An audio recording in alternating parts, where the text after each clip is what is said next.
ये मानो मंगल मिलन सद्भावना समागम आपके सम्मुख है। अंश के बतौर देखे एक नूर से सब जग उपजा, सभी में एक ही नूर समाया है, ना कोई गरीब ना बेगाना है।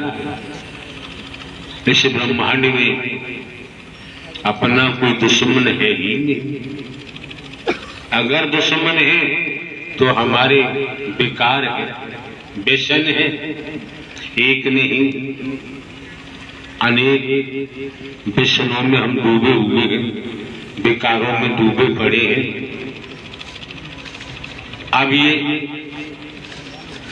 कपड़े गंदे हैं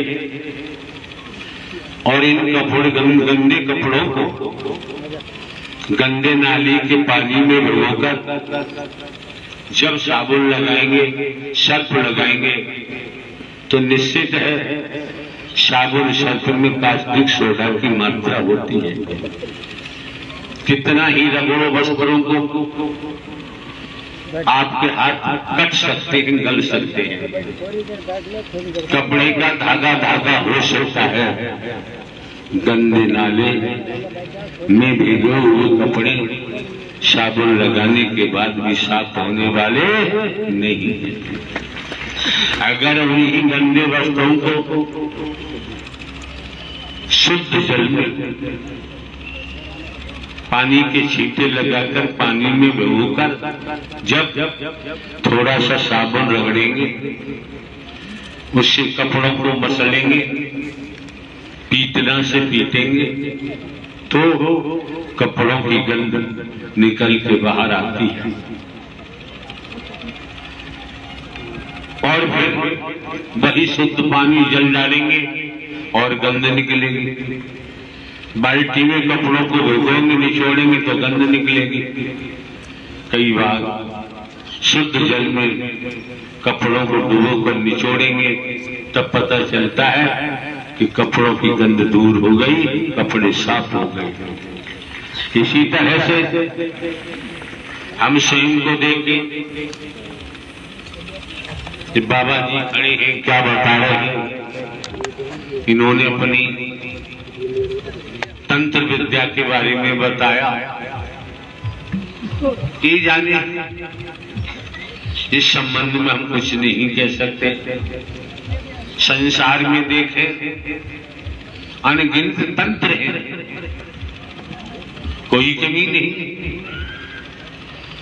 जिसका जो मन चाहता है उसी तंत्र में सम्मिलित हो जाता है, उसी तंत्र में रहने लगता है, जीने लगता है।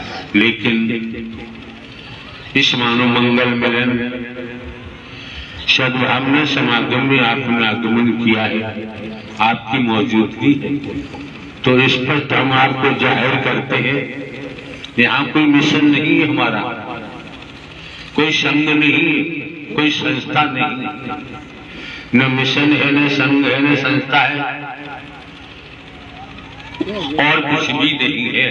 केवल मानव धर्म सत्य था, है और रहेगा। मानवता, भाईचारा, अनेकता में एकता, मानव मानव को गले लगाना, मानव मानव से प्रेम करना। क्यों? मानव की सच्ची सेवा में ही परमात्मा झलकता है। परमात्मा हमारी तरह कोई भटकता नहीं है। तो ध्यान दे, मिट्टी को आप खोदे और किसी दिशा में फेंके, ऊपर को फेंके, स्वाभाविक मिट्टी नीचे आती है। क्यों? मिट्टी का मूल नीचे है, जमीन वसुंधरा तो नीचे आते है। जल को आप ले उछाले ऊपर को, जल भी स्वाभाविक नीचे आता है कि जल का मूल नीचे जल है, जलाशय है। अग्नि को जलाए, स्वाभाविक अग्नि की लपटें ऊपर जाती है, सूर्य की तरफ भागती है। तो जब आप लोग इस मानव मंगल मिलन सद्भावना समागम में पहुंचे हैं, तो आपको भी समझना चाहिए कि हमारा मूल कौन है।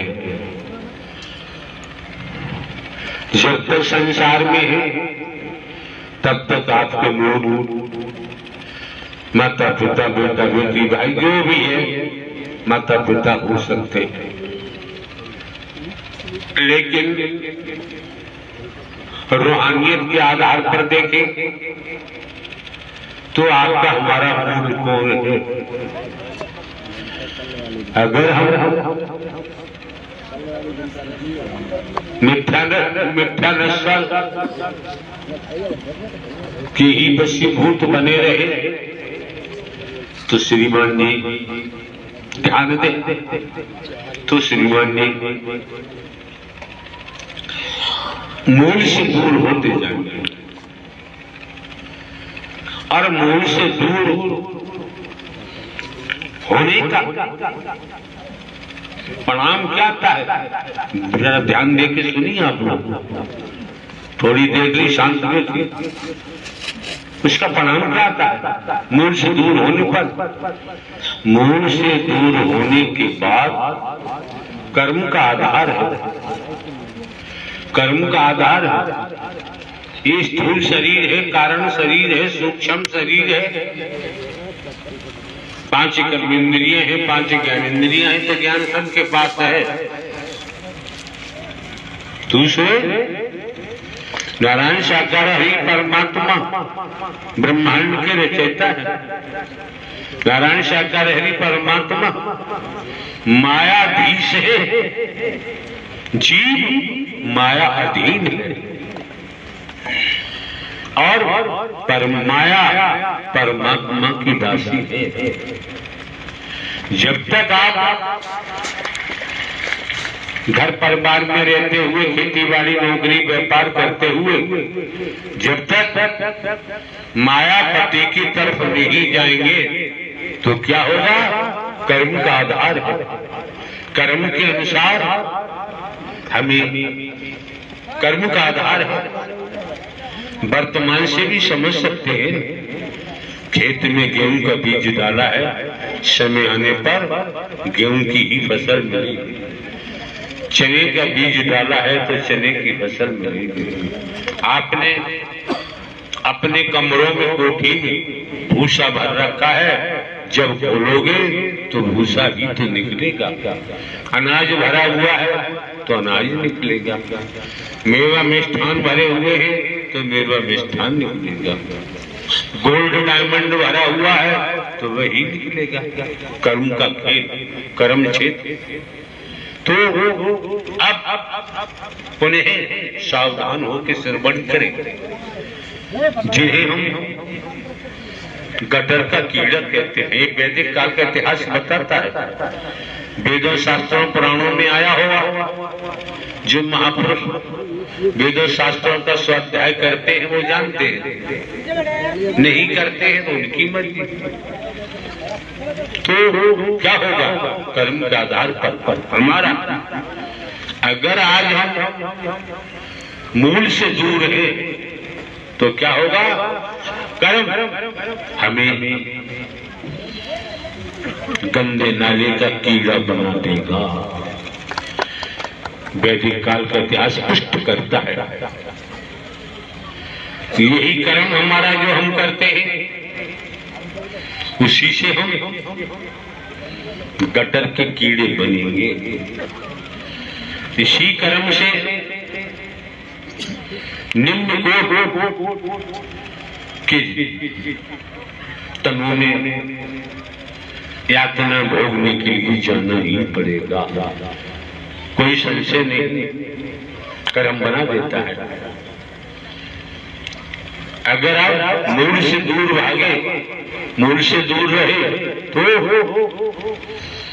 कर्म हमें कुत्ता कुतिया गधा घोड़ा गाय भैंस कीड़ा मकोड़ा सांप बिच्छू छिपकली के तनों में जाने को मजबूर कर देगा। अपराध किया है तो जेल जाना ही पड़ेगा, बच नहीं सकते। इसीलिए सरकार ने व्यवस्थाएं की हुई है भिन्न भिन्न विभागों की। ये व्यवस्था जो आप देख रहे हैं नारायण साकार हरि परमात्मा की है। आप समझे न समझे आपका अपना काम है, हमारा कोई स्वार्थ है नहीं किसी प्रकार का, तो हम आप लोगों को गुमराह नहीं कर सकते। हमारा कोई स्वार्थ होता तो हम आप लोगों को हसीन स्वप्न दिखाते, ऐसा करो ऐसा करो ऐसा करो, ये मिलेगा वो मिलेगा, माला माल हो जाओगे, पता नहीं क्या क्या क्या क्या। लेकिन यहाँ आपको ये संसार भवसागर है, ब्रह्मांड भवसागर।